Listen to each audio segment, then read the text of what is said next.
मंडळी, तारीख होती 31 जानेवारी 1982। त्या दिवशी तिहार तुरुंगात दोन खुंकार खुन्यांना फासावर चढवण्याची पूर्ण तयारी झाली होती। त्या दोन क्रूर कर्म्यांनी असा गुन्हा केला होता की संपूर्ण देश त्या दिवशी त्यांना फासावर चढलेलं बघण्यासाठी आतुर होता। आणि ते दोन क्रूर कर्मे होते रंगा आणि बिल्ला। 1978 मध्ये या दोघांनी हत्या आणि अत्याचाराचा एक असा गुन्हा केला होता की त्यावेळी देशाचे तत्कालीन पंतप्रधान मोरारजी देसाई सुद्धा टेन्शन मध्ये आले होते। हा गुन्हाच इतका मोठा होता की त्यावेळी दिल्ली सहित संपूर्ण देश हादरला होता। घटनेची बातमी पसरताच देशभर लोकांमध्ये संतापाची लाट उसळली। अनेक ठिकाणी मोर्चे आंदोलनं केली गेली। दिल्लीतील बोट क्लबवर जीजस अँड मेरी कॉलेजच्या विद्यार्थिनी निषेध आंदोलन करत असताना तत्कालीन परराष्ट्र मंत्री असलेले अटल बिहारी वाजपेयी त्यांच्याशी चर्चा करण्यासाठी तिथे गेले, तर त्यांच्यावर दगडफेक करण्यात आली। त्यातील एक दगड वाजपेयींच्या डोक्यालाही लागला आणि रक्त येऊ लागलं। त्यानंतर तत्कालीन पंतप्रधान मोरारजी देसाई संवेदना व्यक्त करण्यासाठी पीडितांच्या घरी गेले होते। खुद्द पंतप्रधानानं अशा प्रकारच्या गुन्ह्यातील पीडित कुटुंबाच्या घरी जाऊन संवेदना प्रकट करण्याची ती पहिलीच वेळ होती। त्यानंतर देशभरातून त्या रंगा आणि बिल्ला या खुंकार अत्याचारांना फाशी देण्याची मागणी होऊ लागली। पुढे 4 वर्षाच्या खटल्यानंतर 31 जानेवारी 1982 रोजी त्यांना फाशी देण्यात आली। फाशी देण्यात आल्यावर अख्ख्या देशानं तो क्षण एखाद्या सणासारखा साजरा केला। पण मंडळी, कोणाला फाशी दिल्यानंतर जर कोणी शोक करण्याऐवजी आनंदोत्सव साजरा केला असेल तर विचार करा त्या क्रूर कर्म्यांनी केलेला गुन्हा किती मोठा असेल। आजच्या व्हिडिओमध्ये आपण त्याच रंगा बिल्लाच्या क्रूर कर्मांचा पाढा वाचणार आहे। नमस्कार, मी प्रथमेश आणि तुम्ही पाहताय विशेष भारी। मंडळी, 70-80च्या दशकाच्या पिढीतील पत्रकारांसाठी सर्वात गाजलेलं प्रकरण म्हणजे रंगा बिल्ला यांनी केलेली रेप अँड मर्डर केस। जसं गेल्या दशकात दिल्लीतील निर्भया प्रकरणानं देशात संतापाची लाट उसळली होती, तसंच 70-80च्या दशकात रंगा बिल्ला प्रकरणामुळे देश निशब्द झाला होता। 60च्या दशकात छोट्या मोठ्या चोऱ्या करून गुन्हेगारी विश्वात पाऊल ठेवणारे रंगा बिल्ला उर्फ कुलजीत सिंग आणि जसबीर सिंग हे 70चं दशक उजडेपर्यंत सराईत गुन्हेगार झाले होते।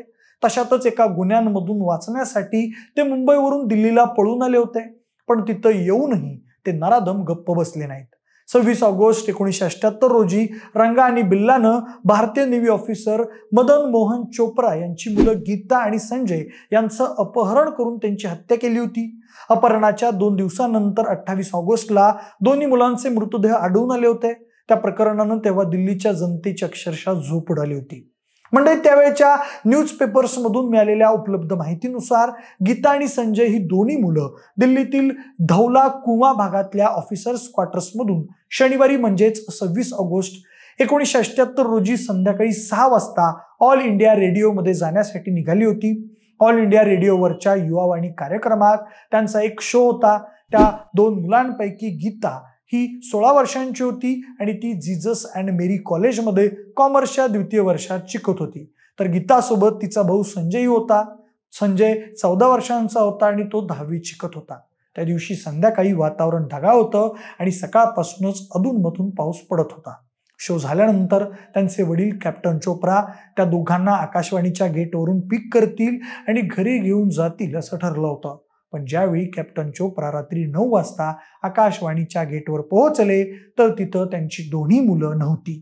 त्यांनी आज जाऊन चौकशी केली तेव्हा कळलं की गीता आणि संजय दोघेही रेकॉर्डिंगला पोहोचलेच नाहीत। त्यावेळी त्यांना जबर धक्का बसला, पण तरीही खचून न जाता त्यांनी सगळीकडे शोधाशोध सुरू केली। थोडी चौकशी केल्यानंतर त्यांना कळलं की ज्यावेळी 6 वाजता गीता आणि संजय घरातून बाहेर पडले होते त्यावेळी त्यांनी एका कारमधून ऑल इंडिया रेडिओमध्ये जाण्यासाठी लिफ्ट घेतली होती।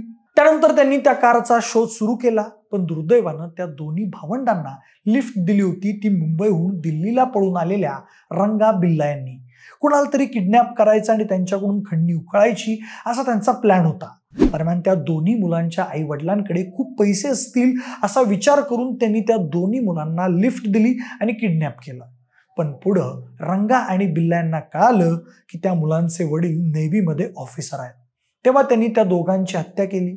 पण दुसरीकडे त्या दोन्ही मुलांसोबत नक्की काय झालं, ती कुठं गायब झाली याचा कोणालाच काही ठाम पत्ता लागला नव्हता।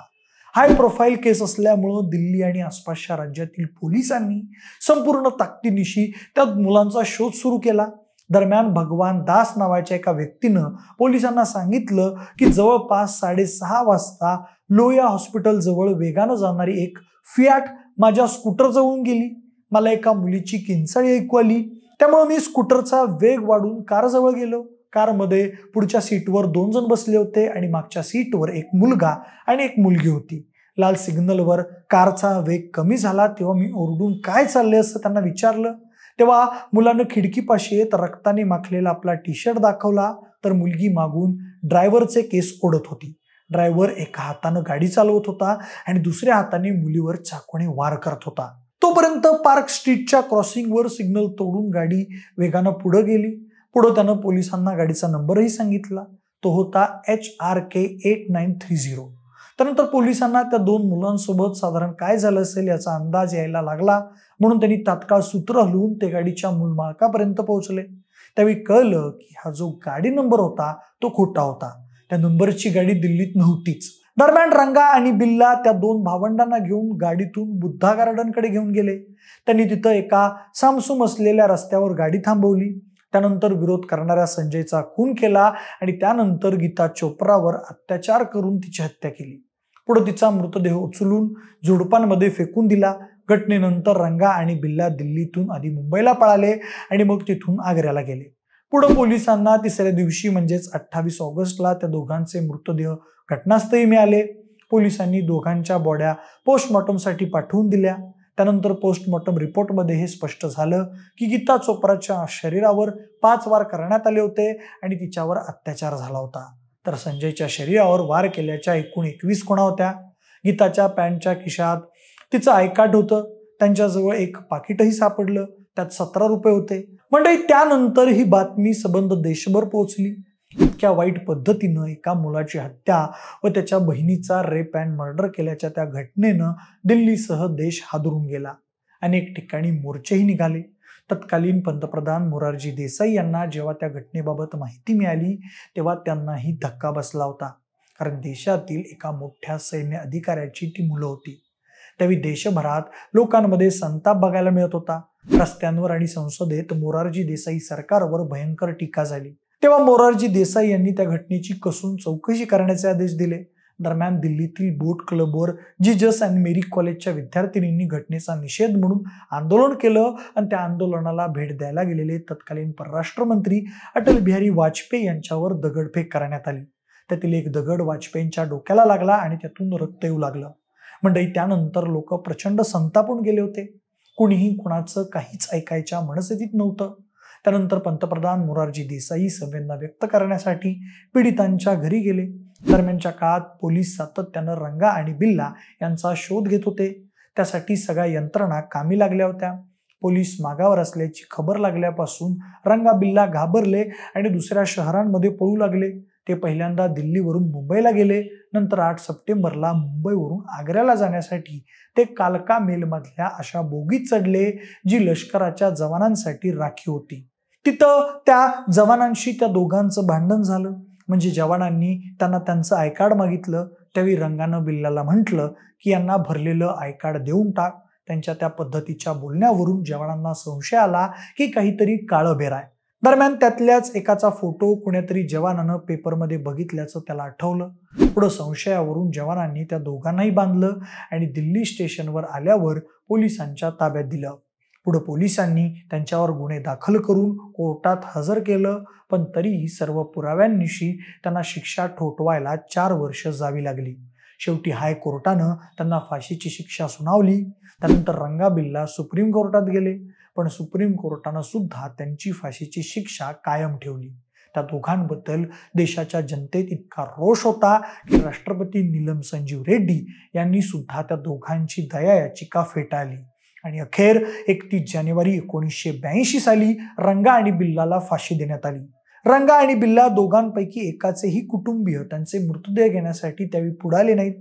अखेर जेल प्रशासनानंच दोघांच्या पार्थिवावर अंत्यसंस्कार केले. म्हणजे तो काळ असा होता की तेव्हा पहिल्यांदाच देशात तसं रेप अँड मर्डरचं इतकं हाय प्रोफाईल प्रकरण घडलं होतं.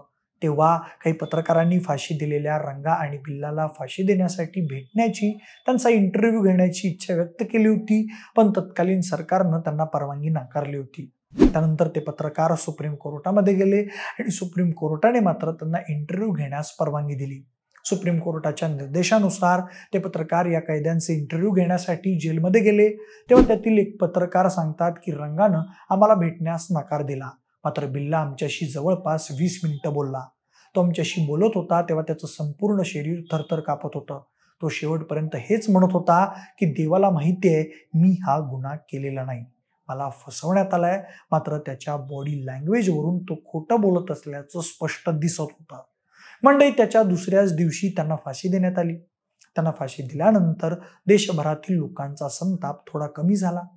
पण आजकाल असे शेकडो रंगाबिल्ला देशातल्या महिला मुलींचे लचके तोडतायत. वासनेच्या भरात त्यांना आपली शिकार बनवतायत, कारण त्यांना कायद्याचा म्हणावा इतका धाक राहिलेला नाही. आणि हल्लीच्या सरकारांना निवडणुकांमधून इतर गोष्टीत लक्ष द्यायला पुरेसा वेळच मिळत नाहीये.